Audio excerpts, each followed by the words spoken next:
وعليكم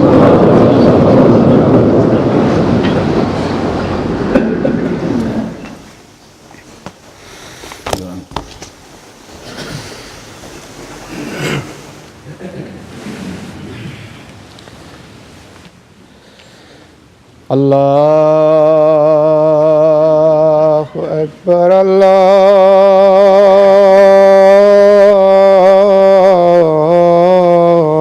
الله أكبر الله أكبر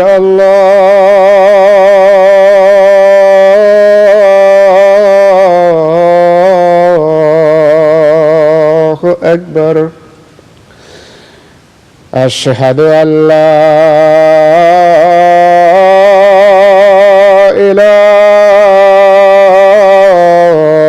إله إلا الله أشهد أن لا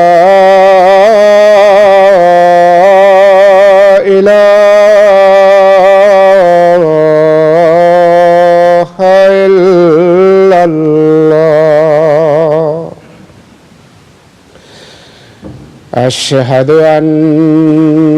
محمدًا رسول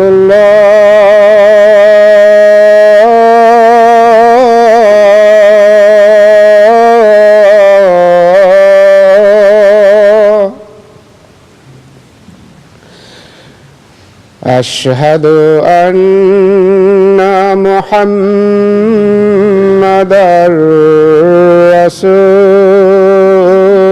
رسول الله حي على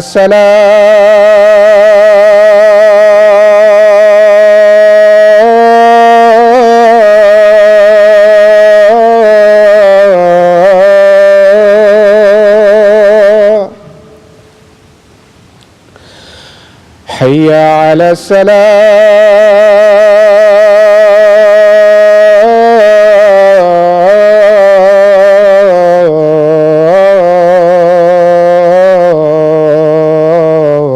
الصلاة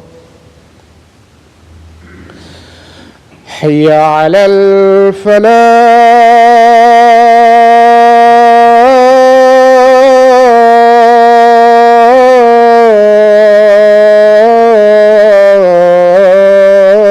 الفلاح حي على الفلاح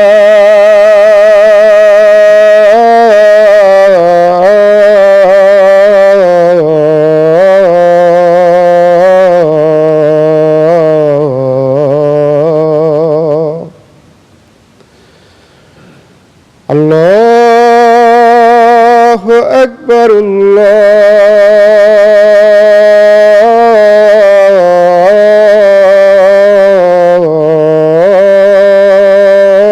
الله أكبر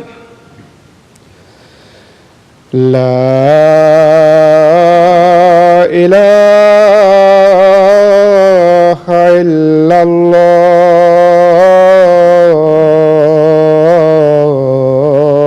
الله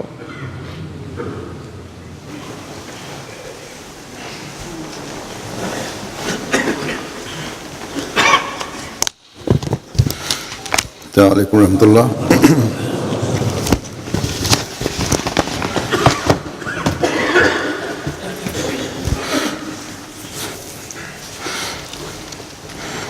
أشهد أن لا إله إلا الله وحده لا شريك له وأشهد أن محمدًا عبده ورسوله أما بعد فأعوذ بالله من الشيطان الرجيم بسم الله الرحمن الرحيم الحمد لله رب العالمين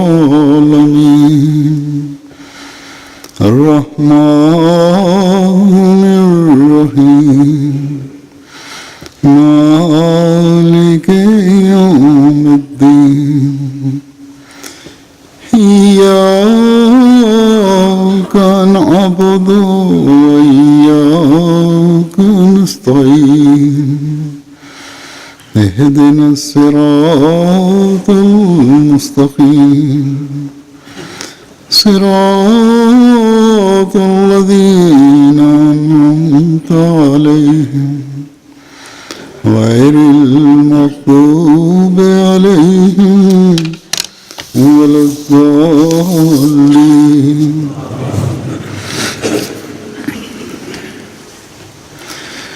آج کل ہم جس اسلامی مہینے سے گزر رہے ہیں،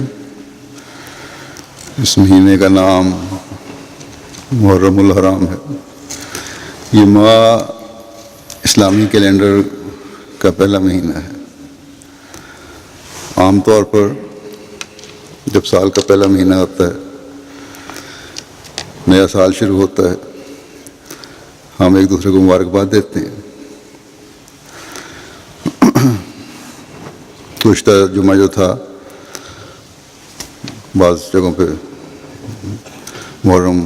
جمعے کو شروع ہوا، جمعرات کو شروع ہوا. تو جمعے پہ آنے لگا میں، تو باہر ایک صاحب کھڑے تھے، انہوں نے مبارکباد دی. لیکن مبارکباد کس چیز کی؟ کیونکہ اسی دن عراق میں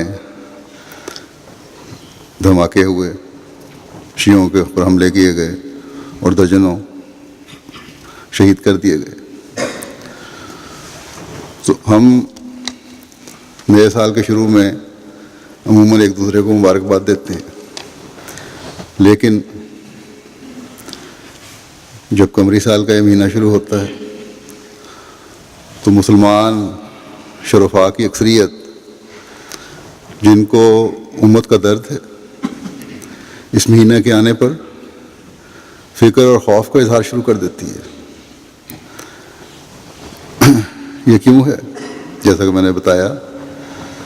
کہ دھماکے ہوتے ہیں، قتل و غارت ہوتی ہے. یہ سب جانتے ہیں. یہ اس لیے ہے کہ ان دنوں میں باوجود حکومتوں کے اعلانوں کے، باوجود مختلف فرقوں کے علماء کے مشترکہ بیانات کے، اعلانات کے، یا تو شیعہ سنی فساد شروع ہو جاتے ہیں، یا کہیں نہ کہیں کسی تعزیہ پر یا امام باڑے پر دوسرے فرقوں کی طرف سے یا شرارتی عنصر کی طرف سے حملہ ہو جاتا ہے. اور اب تو مفاد پرست اور دہشت گرد دوسروں کے ہاتھوں میں کھلونا بن کر شیعوں کی مجالس یا مجمع پر حملہ کر کے درجنوں معصوموں کی جان لے لیتے ہیں. ان میں سے ایسے بھی ہیں جن کے مذہبی مقاصد نہیں ہیں یا مذہبی اختلاف نہیں ہے، بلکہ سیاسی مقاصد ہوتے ہیں. حکومتوں کو ناکام کرنا چاہتے ہیں. عام طور پر 10 محرم کو زیادہ خطرے کا دن ہوتا ہے. جو مغربی ممالک میں تو کل ہے، یہاں تو کوئی ایسا خطرہ نہیں، لیکن مشرقی ممالک میں آج ہے، شاید پاکستان میں اور کچھ ملکوں میں بھی ہو. تو اس دن ظلموں کی بعض دفعہ انتہا کر دی جاتی ہے، بلکہ اس دفعہ تو شیعوں کے مختلف اکٹھ پر یہ حملے شروع ہو چکے ہیں. جیسا کہ میں نے بتایا کہ 1 تاریخ کو ہی عراق میں حملہ کیا گیا شیعوں پر. پاکستان میں راولپنڈی، کراچی، کوئٹہ، سوات میں یہ حملے کیے گئے. کل اخبار میں تھا، دھماکے ہوئے، کئی جانیں ضائع ہوئیں. بلکہ راولپنڈی میں تو پرسوں بھی حملے ہوئے اور کل بھی ہوئے. کل بھی 23 لوگ موت کے منہ میں چلے گئے ان حملے کی وجہ سے جو شیعوں پہ کیا گیا. شیعوں کو موقع ملتا ہے تو وہ اس طرح بدلہ لیتے ہیں. عجیب حالت ہے اب امت مسلمہ کی، قابل رحم حالت ہے. یہی مذہبی اختلافات یا کسی بھی قسم کے اختلافات ہیں جو مسلمانوں یا مسلمان حکومتوں میں بھی ایک دوسرے میں خلیج پیدا کرتے چلے جا رہے ہیں، یا بعض ملک ایسے ہیں جن میں ملک کے اندر ہی اقلیتی فرقے کی حکومت ہے، تو اکثریتی فرقہ شدید رد عمل دکھا رہا ہے، جو گولہ بارود کے استعمال پر منتج ہے۔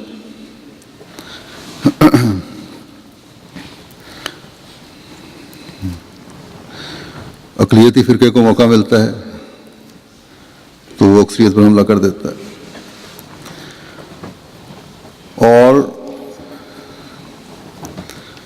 اسی بنیاد پر دہشت گردی کے خلاف جنگ کے نام پر یا باغیوں کو کچلنے کے نام پر حکومت بھی معصوم جانیں ضائع کر رہی ہے، بلا سوچے سمجھے بمباری ہو رہی ہے، فائرنگ ہو رہی ہے، گھروں کو تباہ و برباد کیا جا رہا ہے، اپنے ہی ملک کے ہزاروں مردوں عورتوں کو موت کے منہ میں اتار دیا جاتا ہے۔ شام میں آج کل یہی کچھ ہو رہا ہے۔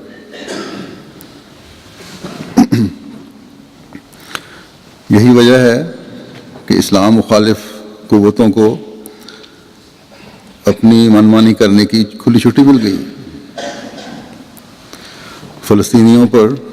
اسرائیل کا حملہ مسلمانوں کے اس اختلاف اور ایک نہ ہونے کی وجہ سے، کوئی اسلامی ملک نہیں ہے جہاں مذہبی اختلاف یا سیاسی اختلاف کی بنا پر تمام اخلاقی قدروں کو پامال نہ کیا جا رہا، یا جہاں ایک دوسرے کے خلاف ظلم کی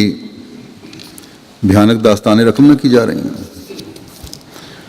نتیجتاً کسی نہ کسی صورت میں ظلم ہوتا ہوا ایک دوسرے کی طرف سے تو ہمیں نظر آ رہا ہے۔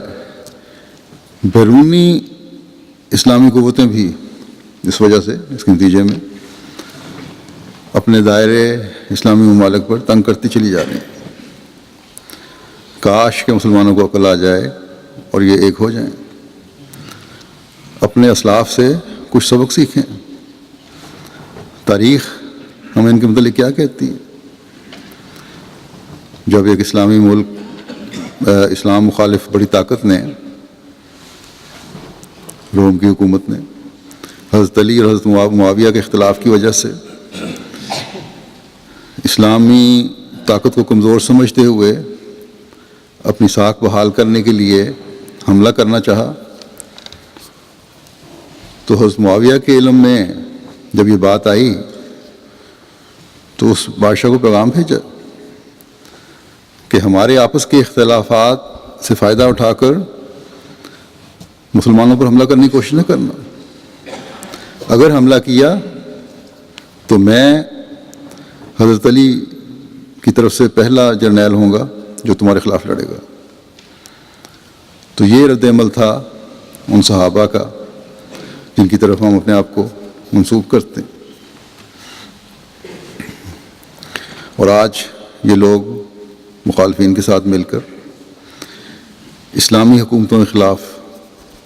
منصوبہ بندی کرتے ہیں اور پھر مسلمان ہیں۔ ہاں،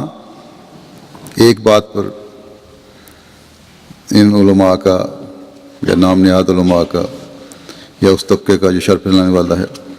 اتفاق ہوتا ہے، اور وہ ہے مسیح محمدی کی قائم کردہ جماعت کے خلاف منصوبہ بندی، یا احمدیوں کو جو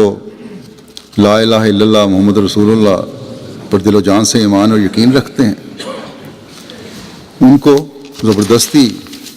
دائرہ اسلام سے خارج کرنا۔ ان لوگوں کو یہ ذرا بھی خوف نہیں کہ جس نبی کا کلمہ یہ پڑھتے ہیں یا دعویٰ کرتے ہیں، جس کے لیے جانوں آبرو قربان کرنے کا دعویٰ کرتے ہیں، اس کے اس اشاعت پر بھی ذرا غور کریں، اس کی ذرا بھی پرواہ نہیں کرتے کہ کیا حضرت صلی اللہ علیہ وسلم نے فرمایا تھا. یہ ایک اصولی حکم ہے، صرف ایک صحابی کے لیے نہیں تھا کہ کیا تم نے لوگوں کے دل چیر کر دیکھے ہیں کہ یہ دل سے کلمہ پڑھتے ہیں یا اوپر سے اور کسی خوف کی وجہ سے. کاش کہ یہ لوگ سمجھ جائیں. علماء کہلانے والے اپنے نام نہاد علم کے دعوے کے قول سے باہر آئیں، عوام الناس کو گمراہ کرنے کے بجائے انہیں انصاف اور حق بتانے کی کوشش کریں، اور اس جری اللہ کے ساتھ منسلک ہو کر تمام فرقہ بندیوں کا خاتمہ کر کے ظلم و تعدی کو ختم کریں، اور مذہبی جنگوں کے تصور کو ختم کر کے اسلام کی خوبصورت تعلیم کو مسیح الزمان کے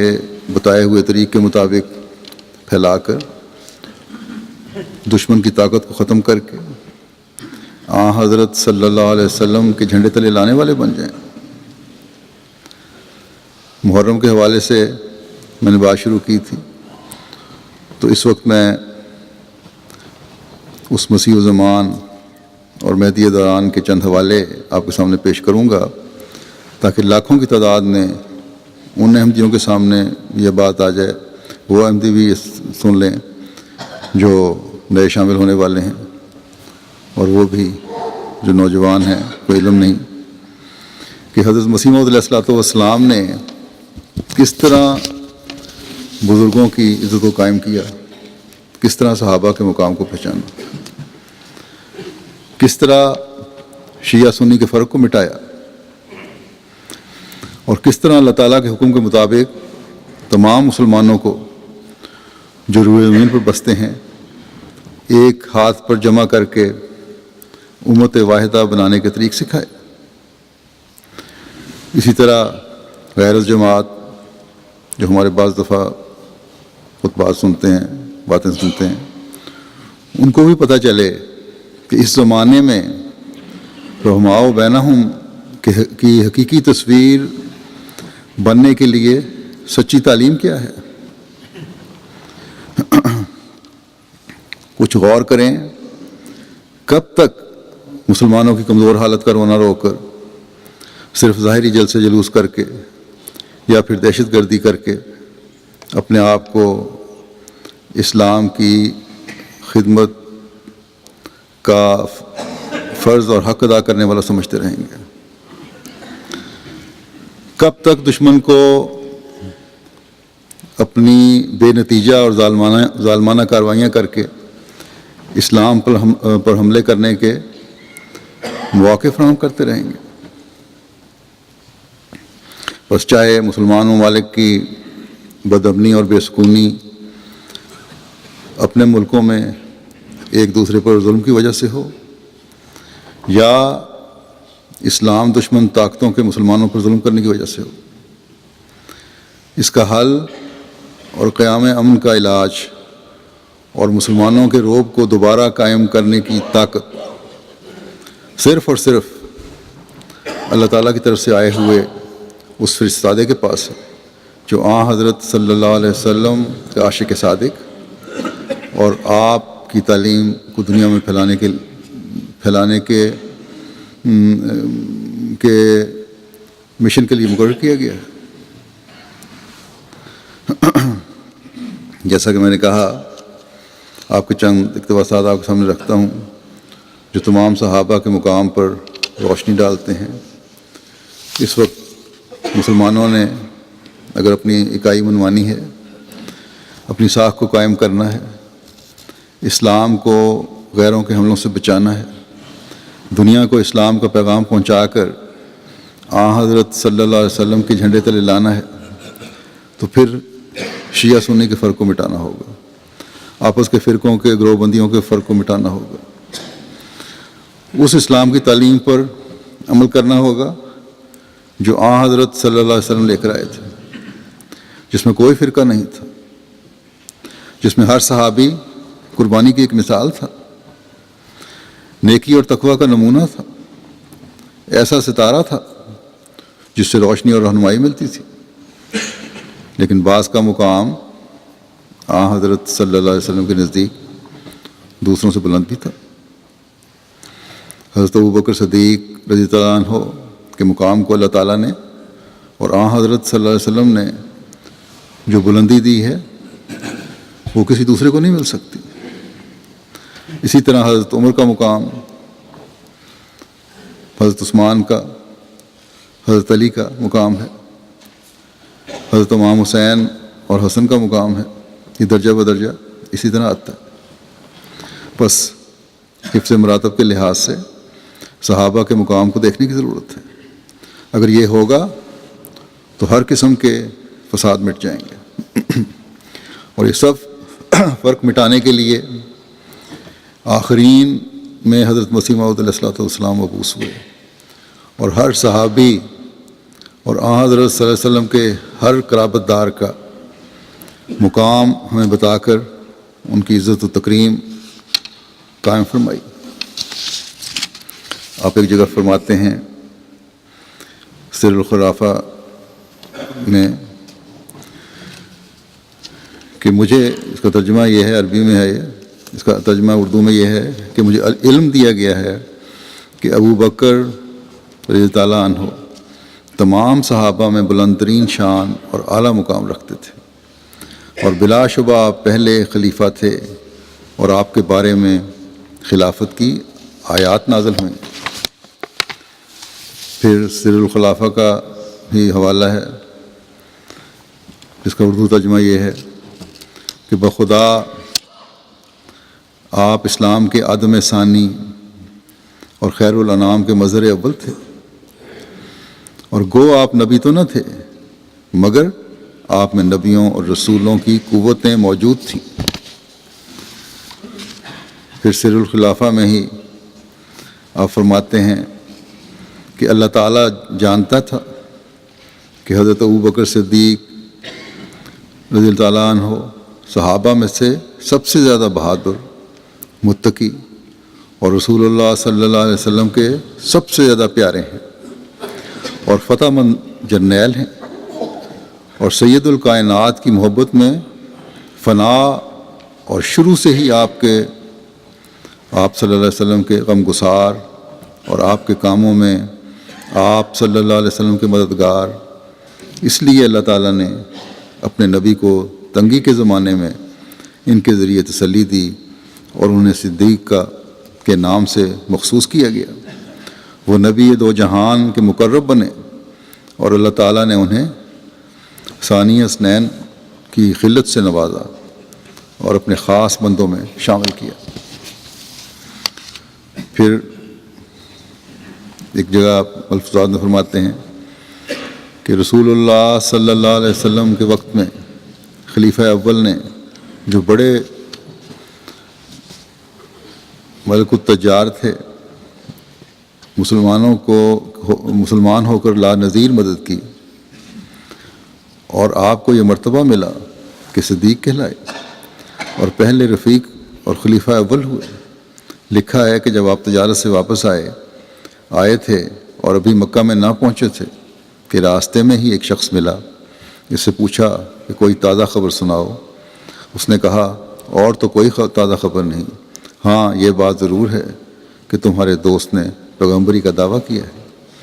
ابوبکر نے وہیں کھڑے ہو کر کہا کہ اگر اس نے یہ دعویٰ کیا ہے تو سچا ہے۔ پھر آپ فرماتے ہیں حضرت ابوبکر رضی اللہ تعالیٰ عنہ نے اپنا سارا مال و متاع خدا تعالیٰ کی راہ میں دے دیا، اور آپ کمبل پہن لیا، مگر اللہ تعالیٰ نے اس پر انہیں کیا دیا؟ تمام عرب کا انہیں بادشاہ بنا دیا، اور اسی کے ہاتھ سے اسلام کو نئے سرے سے زندہ کیا، اور مرتد عرب کو پھر فتح کر کے دکھا دیا، اور وہ کچھ دیا جو کسی کے وہم و گمان میں بھی نہ تھا۔ پھر حضرت عمر رضی اللہ عنہ کے بارے میں آپ فرماتے ہیں کہ حضرت عمر رضی اللہ عنہ کا درجہ جانتے ہو کہ صحابہ میں کس قدر بڑا ہے؟ یہاں تک کہ بعض اوقات ان کی رائے کے موافق قرآن شریف نازل ہو جایا کرتا تھا، اور ان کے حق میں یہ حدیث ہے کہ شیطان عمر کے سائے سے بھاگتا ہے۔ دوسری یہ حدیث ہے کہ اگر میرے بعد کوئی نبی ہوتا تو عمر ہوتا۔ تیسری یہ حدیث ہے کہ پہلی امتوں میں محدث ہوتے رہے ہیں، اگر اس امت میں کوئی محدث ہے وہ عمر ہے۔ پھر حضرت عمر رضی اللہ عنہ کے بارے میں فرماتے ہیں حضرت مسیح علیہ الصلوۃ والسلام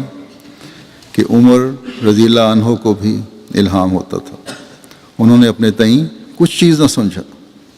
کہ الہام ہوتا تو میں کچھ بن گیا ہوں، کچھ نہیں سمجھا اپنے آپ کو۔ اور امامت حقہ جو آسمان کے خدا نے زمین پر قائم کی تھی اس کا شریک بننا نہ چاہا، یعنی کہ جو مقام حضرت صلی اللہ علیہ وسلم کو مل گیا تھا، یہ نہیں کہ الہام ہو گئے تو ان کا شریک بننے لگ گئے، بلکہ ادنا چاکر اور غلام اپنے تئیں قرار دیا۔ اس لیے خدا کے فضل نے ان کو نائب امامت حقہ بنا دیا، یعنی خلافت کی خلت سے نوازا۔ پھر حجت اللہ میں حضرت مسیح السلام بیان فرماتے ہیں، عربی کا ترجمہ یہ ہے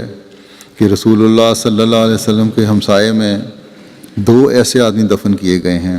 جو نیک تھے، پاک تھے، مقرب تھے، طیب تھے، اور خدا نے ان کو زندگی میں اور ان کی وفات کے بعد اپنے رسول کے رفقا ٹھہرایا۔ بس یعنی کہ وفات کے بعد ہی ساتھ ہی دفن ہوئے، قریب ہی۔ بس رفاقت یہی ہے جو اخیر تک نبھی، اور اس کی نظیر کم پاؤ گے۔ بس ان کو مبارک ہو کہ انہوں نے آپ صلی اللہ علیہ وسلم کے ساتھ زندگی بسر کی، اور آپ صلی اللہ علیہ وسلم کے شہر میں اور آپ صلی اللہ علیہ وسلم کی جگہ خلیفے مقرر کیے گئے، اور آپ صلی اللہ علیہ وسلم کے کنارے روضہ میں دفن کیے گئے، اور آپ صلی اللہ علیہ وسلم کے مزار کے بہشت سے نزدیک کیے گئے، اور قیامت کو آپ صلی اللہ علیہ وسلم کے ساتھ اٹھائے جائیں گے۔ پھر سر الخلافہ کا ایک حوالہ ہے، مسیح السلام فرماتے ہیں جس کا ترجمہ یہ ہے کہ میرے رب نے مجھ پر ظاہر کیا ہے کہ حضرت ابوبکر صدیق، حضرت عمر فاروق رضی اللہ عنہ، حضرت عثمان رضی اللہ عنہ نیک اور ایمان والے تھے، اور ان لوگوں میں سے تھے جن کو اللہ تعالیٰ نے چن لیا اور اپنی عنایات کے لیے مخصوص کر لیا۔ خدا کی قسم، اس نے ابو بکر، عمر اور عثمان ذوالنورین کو اسلام کے دروازے اور خدائی فوج کے ہراول دستے بنا دیا ہے۔ پھر حضرت علی رضی اللہ عنہ کے بارے میں حضرت مسیح علیہ الصلوۃ والسلام فرماتے ہیں، آپ بڑے متقی اور پاک صاف تھے، اور ان لوگوں میں سے تھے جو خدائے رحمان کے سب سے پیارے اور اچھے خاندان والے تھے، اور زمانے کے سرداروں میں سے تھے، غالب خدا کے شیر اور مہربان خدا کے نوجوان تھے، بہت سخی اور صاف دل تھے۔ آپ وہ منفرد بہادر تھے جو میدان حرب میں اپنی جگہ سے نہیں ہٹتے تھے، خواہ آپ کے مقابل دشمنوں کی ایک فوج ہی کیوں نہ ہوتی۔ آپ نے قسم پرسی کی زندگی بسر کی اور پرہیزگاری میں اعلیٰ مقام حاصل کیا۔ آپ مال و دولت عطا کرنے والے، ہم و غم دور کرنے والے، اور یتیموں، مسکینوں اور پڑوسیوں کی دیکھ بھال کرنے والے پہلے شخص تھے، اور مختلف معرکوں میں آپ سے بہادری کے کارنامے ظاہر ہوتے تھے۔ مطلب یہ کہ بہت پہلے یہ نہیں صرف وہی شخص تھے، یعنی کہ ان کا اچھا بڑا مقام تھا۔ مختلف معرکوں میں آپ سے بہادری کے کارنامے ظاہر ہوتے تھے، اور آپ تلوار اور نیزہ کی جنگ میں عجائب باتوں کے مظہر تھے، اور اس کے ساتھ ہی آپ شیریں بیان اور فصیح اللسان تھے، یعنی ایسی تقریر تھی فصاحت و بلاغت جس کا کوئی مثال نہیں عام آدمیوں میں، اور آپ کے کلام دلوں کی تہہ تک اتر جاتا تھا۔ آپ کا کلام دلوں کی تہہ تک اتر جاتا تھا۔ آپ اپنے کلام کے ذریعے سے ذہنوں کے زنگ دور کرتے اور اسے دلیل کے نور سے منور کرتے تھے۔ آپ ہر قسم کے اسلوب سے واقف تھے، اور جو کوئی کسی معاملے میں صاحب فضیلت ہوتا تھا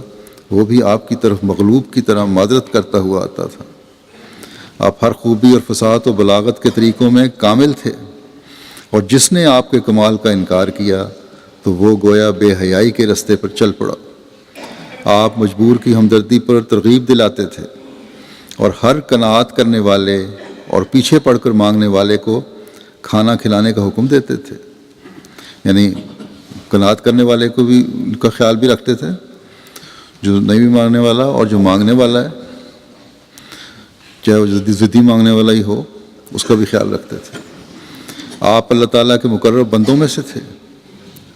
اسی طرح آپ کاسہ فرقان سے دودھ پینے میں سبقت لے جانے والوں میں سے تھے۔ آپ کو قرآن کریم کے دقیق نکات کی معرفت کا عجیب فہم حاصل ہوا تھا۔ جو قرآن کریم ہے اس کا علم، یہ روحانی دودھ جو ہے علم کا قرآن کریم کا، اس میں بہت بڑا فہم و ادراک رکھنے والے تھے آپ۔ پھر حضرت صلی اللہ علیہ وسلم کی ہجرت جب ہوئی ہے مکہ سے مدینہ کی طرف، اس وقت کا واقعہ بیان کرتے ہوئے حضرت علی کے بارے میں حضرت مسیح موعود علیہ السلام فرماتے ہیں کہ تب ایک جانی عزیز جس کا وجود محبت اور ایمان سے خمیر کیا گیا تھا،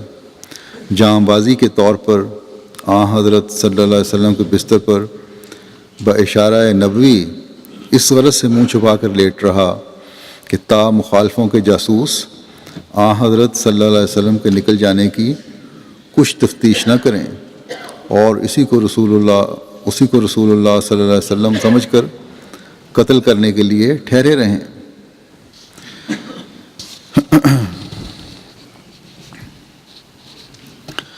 فارسی میں آپ فرماتے ہیں،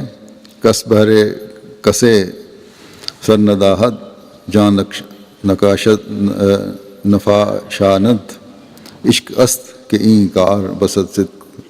کنانت۔ یعنی کوئی کسی کے لیے سر نہیں کٹواتا، نہ جان دیتا ہے، یہ عشق ہی ہے جو یہ کام بہت شوق اور خلوص سے کرواتا ہے۔ پھر حضرت مسیح علیہ السلام حضرت علی اور حضرت حسین سے اپنی مشابہت بیان کرتے ہوئے فرماتے ہیں کہ مجھے علی اور حسین سے ایک لطیف مشابہت ہے، اور اس بھید کو مشرق اور مغرب کے رب کے سوا کوئی نہیں جانتا، اور یقیناً میں علی رضی اللہ عنہ اور آپ کے دونوں بیٹوں سے محبت رکھتا ہوں، اور میں اس سے دشمنی کرتا ہوں جو ان دونوں سے دشمنی رکھتا ہے۔ پھر آپ حضرت حسن اور حضرت حسین کے بارے میں کہ دونوں کے اپنے اپنے کارنامے تھے، کام تھے، اور اپنا ایک مقام تھا، ان کے بارے میں فرماتے ہیں کہ حضرت حسن نے رضی اللہ تعالیٰ عنہ نے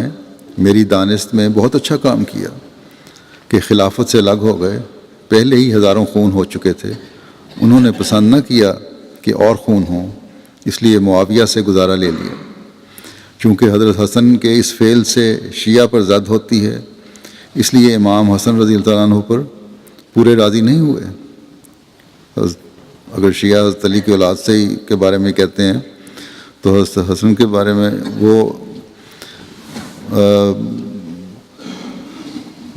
لفظ سے کام نہیں لیا جاتا اتنا زیادہ جس طرح حضرت حسین کے بارے میں لیا جاتا ہے، اس لیے فرمایا کہ اس سے خوش نہیں ہوئے۔ فرمایا ہم تو دونوں کے ثنا خواہ ہیں، ہم تو دونوں کی تعریف کرتے ہیں۔ اصل بات یہی ہے، اصل بات یہ ہے کہ ہر شخص کے جدا جدا قوا معلوم ہوتے ہیں۔ حضرت امام حسن رضی اللہ عنہ نے پسند نہ کیا کہ مسلمانوں میں خانہ جنگی بڑھے اور خون ہو، انہوں نے امن پسندی کو مد نظر رکھا، اور حضرت امام حسین رضی اللہ عنہ نے پسند نہ کیا کہ فاسق فاجر کے ہاتھ پر بیعت کروں، کیونکہ اس سے دین میں خرابی ہوتی ہے۔ دونوں کی نیت نیک تھی، انما الاعمال بالنیات۔ یہ الگ امر ہے کہ یزید کے ہاتھ سے بھی اسلامی ترقی ہوئی، یہ خدا تعالیٰ کا فضل ہے، وہ چاہے تو فاسق کے ہاتھ سے بھی ترقی ہو جاتی ہے۔ یزید کا بیٹا نیک بخت تھا، یعنی نیک آدمی تھا۔ حضرت مسیح علیہ السلام پھر فرماتے ہیں ایک جگہ کہ اس بات کو ہمیشہ یاد رکھنا چاہیے کہ انبیاء علیہم السلام اور ایسا ہی اور جو خدا تعالیٰ کے راست باز اور صادق بندے ہوتے ہیں وہ دنیا میں ایک نمونہ ہو کر آتے ہیں. جو شخص اس نمونے کے موافق چلنے کی کوشش نہیں کرتا لیکن ان کو سجدہ کرنے اور حاجت روا ماننے کو تیار ہو جاتا ہے، یعنی غلف سے کام لیتا ہے، مبالغہ اتنا بڑھ جاتا ہے کہ نمونہ تو نہیں ہے ان کا، یہاں تک ہے کہ سجدہ کرنے لگ جائے اور ان کو اپنی حاجتیں پوری کرنے والا سمجھ لے، وہ کبھی خدا تعالیٰ کے نزدیک قابل قدر نہیں ہے، بلکہ وہ دیکھ لے گا کہ مرنے کے بعد وہ امام اس سے بیزار ہوگا. ایسا ہی جو لوگ حضرت علی رضی اللہ عنہ یا حضرت امام حسین رضی اللہ عنہ کے درجے کو بہت بڑھاتے ہیں، گویا ان کی پرستش کرتے ہیں، وہ امام حسین کے متبعین میں نہیں ہیں، اور اس سے امام حسین رضی اللہ تعالیٰ عنہ خوش نہیں ہو سکتے. انبیاء علیہ السلام ہمیشہ پیروی کے لیے نمونہ ہو کر آتے ہیں، اور سچ یہ ہے کہ بدون پیروی کچھ بھی نہیں، یعنی عمل اصل چیز وہی ہے کہ ان کے طریق پر چلا جائے، نیک لوگوں کے اور انبیاء کے خاص طور پر. پھر حضرت مسیح علیہ السلام فرماتے ہیں کہ واضح ہو کہ کسی شخص کے احمدیوں کو نصیحت کرتے ہوئے، کیونکہ کسی احمدی نے حضرت امام حسین رضی اللہ عنہ کے بارے میں کوئی بات کی تھی جو حضرت مسیح علیہ السلام کے علم میں آئی، جس پہ آپ سخت ناراض ہوئے اور احمدیوں کو فرمایا کہ واضح ہو کہ کسی شخص کے کارڈ کے ذریعے سے مجھے اطلاع ملی ہے کہ بعض نادان احمد آدمی جو اپنے تئیں میری جماعت کی طرف منسوب کرتے ہیں حضرت امام حسین رضی اللہ تعالیٰ عنہ کی نسبت یہ کلمات منہ پر لاتے ہیں کہ ناعوذ باللہ حسین بوجہ اس کے کہ اس نے خلیفہ وقت یعنی یزید سے بیعت نہیں کی، باغی تھا اور یزید حق پر تھا، لعنت اللہ علی الکاذبین. فرمایا مجھے امید نہیں کہ میری جماعت کے کسی راست باز کے منہ سے ایسے خبیث الفاظ نکلے ہوں، مگر ساتھ اس کے مجھے یہ بھی دل میں خیال گزرتا ہے کہ چونکہ اکثر شیعہ نے اپنے ورد تبرے اور لان تان میں مجھے بھی شریک کر لیا ہے، اس لیے کچھ تعجب نہیں، یعنی کہ مجھے گالیاں نکالتے رہتے ہیں، اس لیے کچھ تعجب نہیں کہ کسی نادان بے تمیز نے سفیہانہ بات کے جواب میں سفیہانہ بات کہہ دی ہو، جیسا کہ بعض جاہل مسلمان کسی عیسائی کی بدزبانی کے مقابل پر جو حضرت صلی اللہ علیہ وسلم کی شان میں کرتا ہے حضرت عیسیٰ علیہ السلام کی نسبت کچھ سخت الفاظ کہہ دیتے ہیں. بہرحال میں اس اشتہار کے ذریعے سے اپنی جماعت کو اطلاع دیتا ہوں کہ ہم اعتقاد رکھتے ہیں کہ یزید ایک ناپاک تباہ دنیا کا کیڑا اور ظالم تھا، اور جن معنوں کی روح سے کسی کو مومن کہا جاتا ہے وہ معنی اس میں موجود نہ تھے. مومن بننا کوئی امر سہل نہیں ہے. اللہ تعالیٰ ایسے شخصوں کی نسبت فرماتا ہے قالت الاعراب آمنا قل لم تؤمنوا ولکن قولوا اسلمنا. مومن وہ لوگ ہوتے ہیں جس دل پر ایمان لکھا جاتا ہے اور جو اپنے خدا اور اس کی رضا کو ہر ایک چیز پر مقدم کر لیتے ہیں اور تقویٰ کی باریک اور تنگ راہوں کو خدا کے لیے اختیار کرتے اور اس کی محبت میں محو ہو جاتے ہیں، اور ہر ایک چیز جو بت کی طرح خدا سے روکتی ہے، خواہ وہ اخلاقی حالت ہو یا اعمال فاسقانہ ہوں یا غفلت اور کسل ہو، سب سے اپنے تئیں دور تر لے جاتے ہیں. لیکن بد نصیب یزید کو یہ باتیں کہاں حاصل تھیں؟ دنیا کی محبت نے اس کو اندھا کر دیا تھا، مگر حسین رضی اللہ تعالیٰ عنہ طاہر مطہر تھا اور بلا شبہ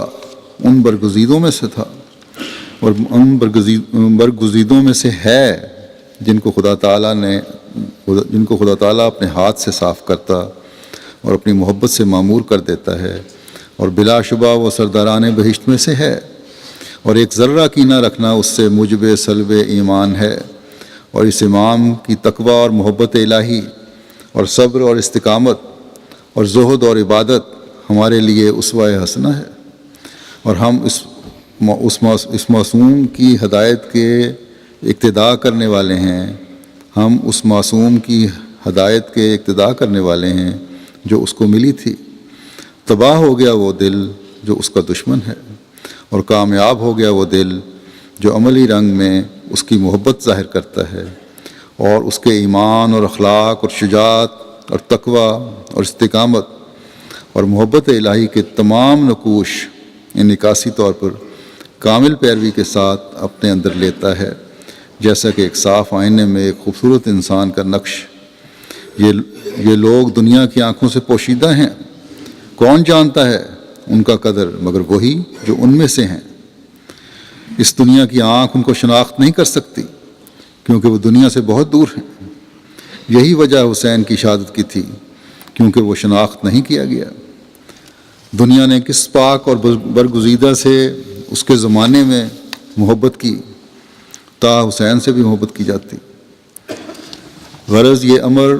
نہایت درجہ شقاوت اور بے ایمانی میں داخل ہے کہ حسین رضی اللہ عنہ کی تحقیر کی جائے، اور جو شخص حسین یا کسی اور بزرگ کی جو ائمہ مطہرین میں سے ہے تحقیر کرتا ہے، یا کوئی کلمہ استخفاف کا ان کی نسبت اپنی زبان پر لاتا ہے، وہ اپنے ایمان کو ضائع کرتا ہے، کیونکہ اللہ جل شانہ اس شخص کا دشمن ہو جاتا ہے جو اس کے برگزیدوں اور پیاروں کا دشمن ہے۔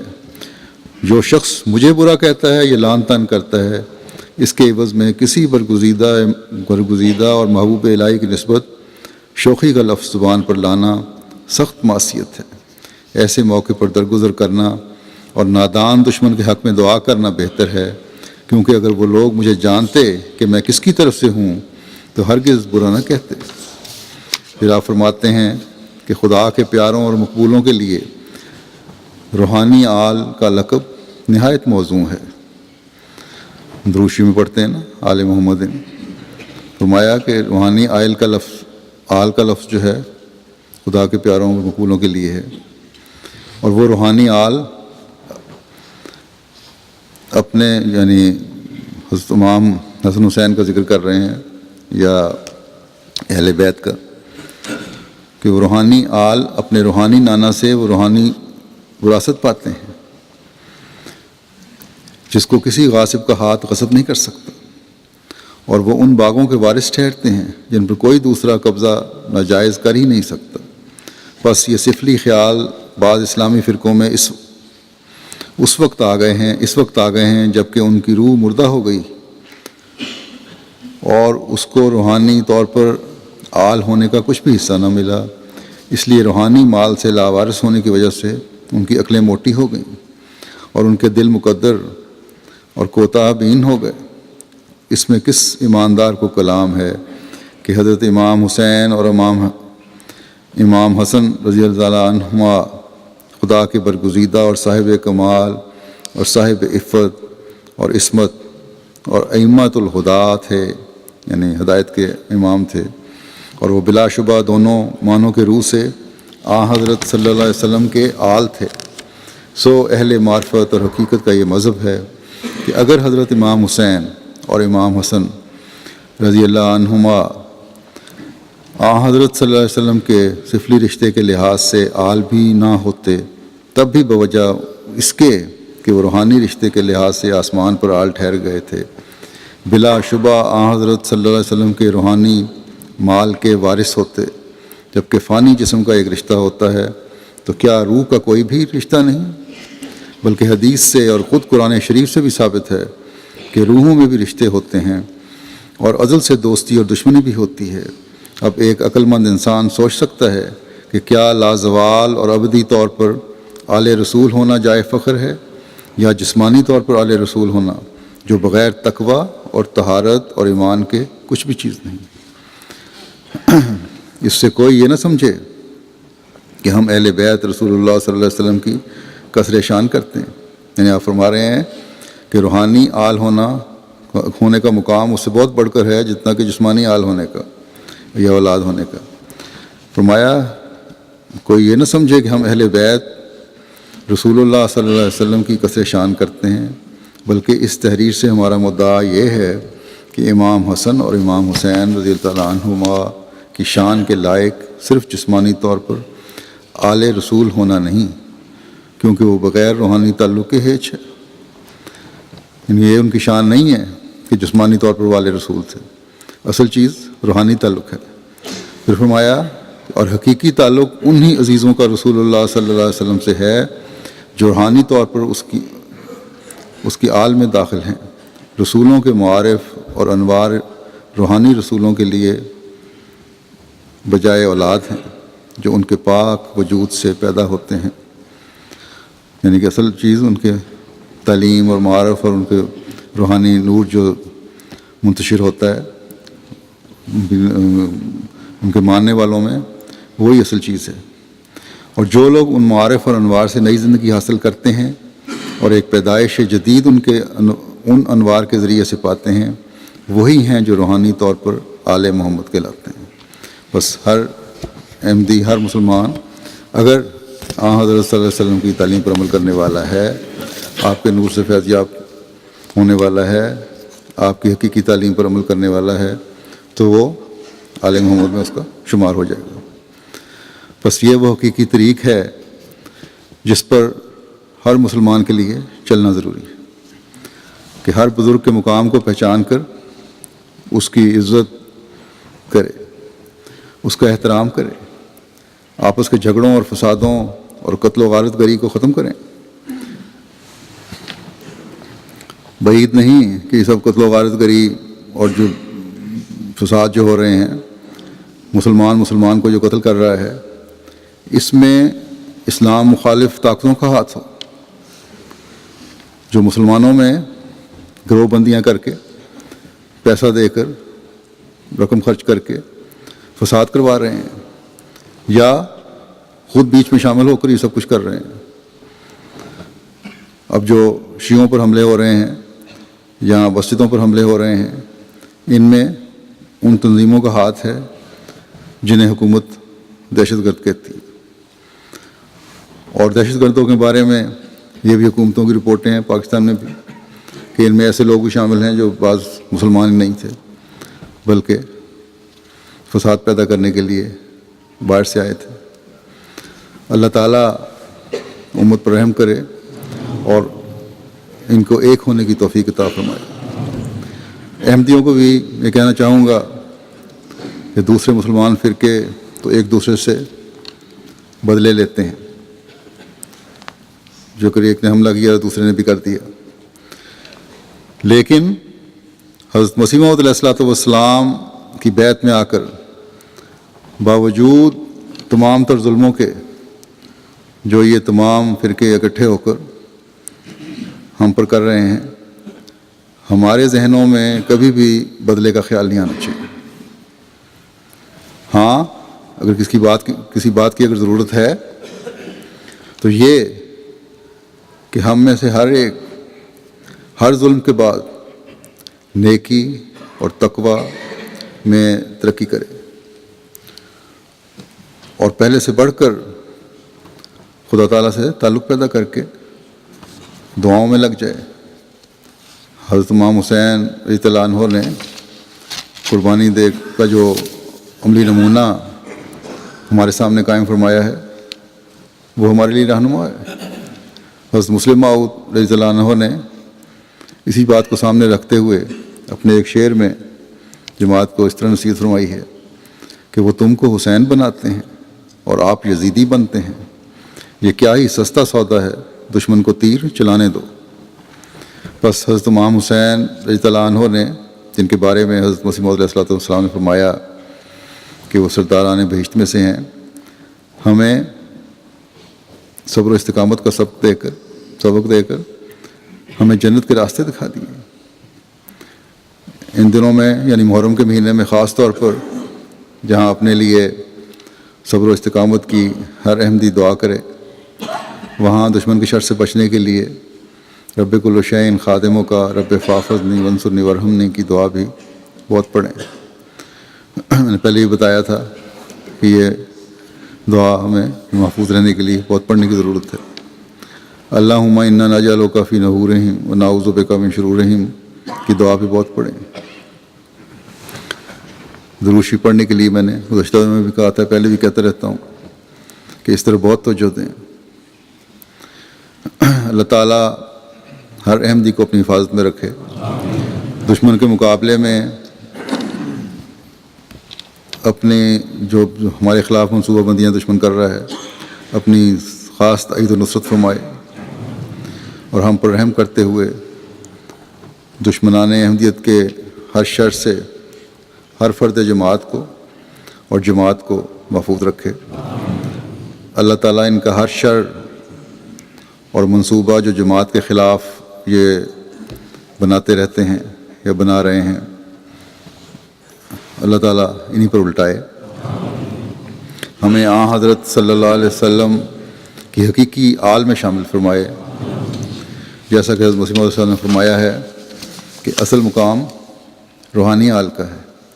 اگر جسمانی رشتہ بھی قائم رہے تو یہ تو ایک انعام ہے، لیکن اگر جسمانی آل تو ہو لیکن روحانی آل کا مقام حاصل کرنے کی یہ جسمانی آل اولاد کوشش نہ کرے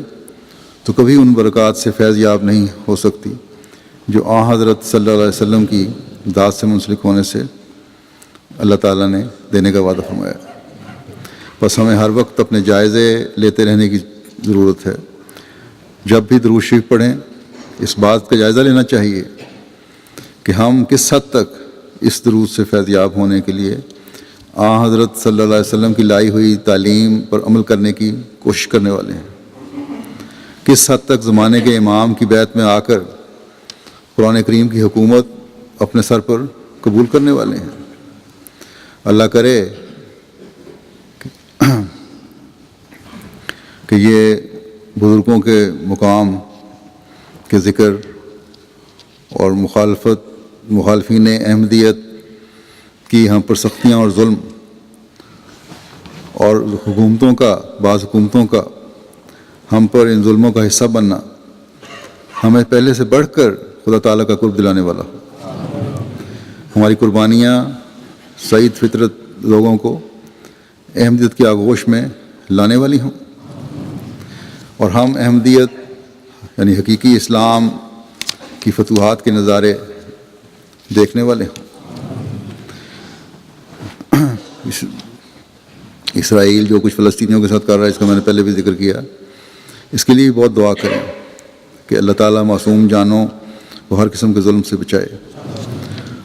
اسرائیل کے بارے میں یہ بیان آ رہے ہیں ان کے کہ ہم خوف کی حالت میں نہیں رہ سکتے، اس لیے ہم نے فلسطینیوں پر حملہ کیا، خود ہی پہلے حملہ کیا، خود ہی ان کے لوگ مارے، خود جب انہوں نے جواب دیا تو کہہ دیا یہ ہمارے لیے خوف پیدا کر رہے ہیں۔ یہ عجیب دھونس ہے اور یہ عجیب طریق ہے جو دنیا والے اپنا رہے ہیں، صرف اس لیے جیسا کہ میں نے پہلے بھی کہا کہ مسلمانوں کی کوئی اکائی نہیں ہے۔ اللہ تعالیٰ رحم فرمائے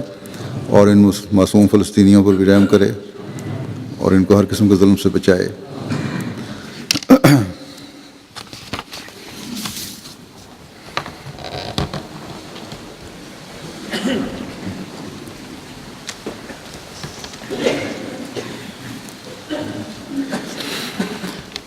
الحمد لله